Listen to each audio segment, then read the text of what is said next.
Today we're here to review this Tamron 35mm lens. It is on a full frame body. It's on the Nikon D5. The review of that's coming later. Spoiler alert, the battery on this camera is ridiculous. And as you know, it does a lot of frames per second. But today we're here to talk about the Tamron 35mm VC lens. VC means stabilization, so the VR IS equivalent. I have been waiting for a lens like this for so long. I shoot both photo and video at weddings, and Nikon or Canon have not yet released a wide stabilized prime. I know that there are some wide angle zooms that do come with stabilization, but I've just never really been a fan of the 24-70. I would much rather shoot a 35 prime at 1.8 and get that nice shallow depth of field. And now I can do that without the camera shake. Basically all the stabilization does is get rid of the little bit of camera shake that you're always gonna have. I tend to use my 70-200 a lot on wedding days just because it is a stabilized lens, and all of my wide angle shots were always just a little bit shaky. So this solves that problem. There's really not a whole lot of difference optically between this and I was shooting the Nikon 35mm f2 prior to this. And the only difference really is that the flare on this is a little bit softer, which is personal preference. I personally like it. It's a little bit different than what I've been staring at for the past couple of years. So it's nice to have something new.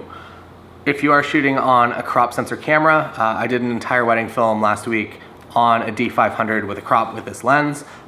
This lens at 50 is actually really nice. For video, it's perfect. For photos, shooting a crop sensor, I'm not really a fan of, but videos are a little more forgiving. It also kind of depends on what type of kit you usually shoot at a wedding. I go for a 35 and an 85, usually on two separate bodies. I know a lot of people that do a 24 and a 50.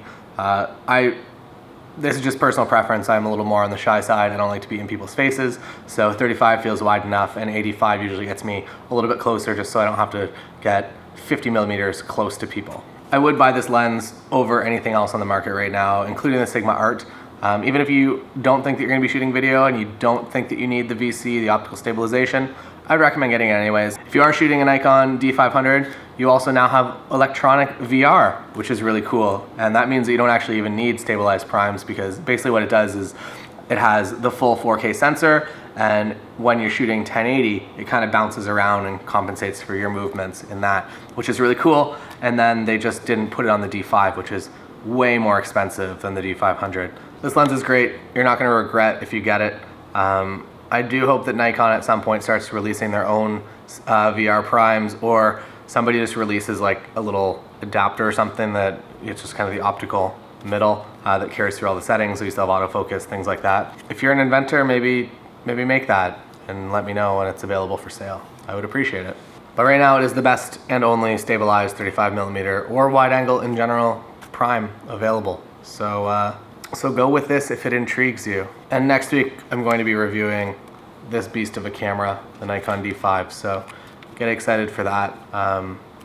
My first impressions with the Nikon D5 for wedding photography is that you don't need the Nikon D5 for wedding photography. So think hard before you purchase one. But purchase this 35 because it's awesome.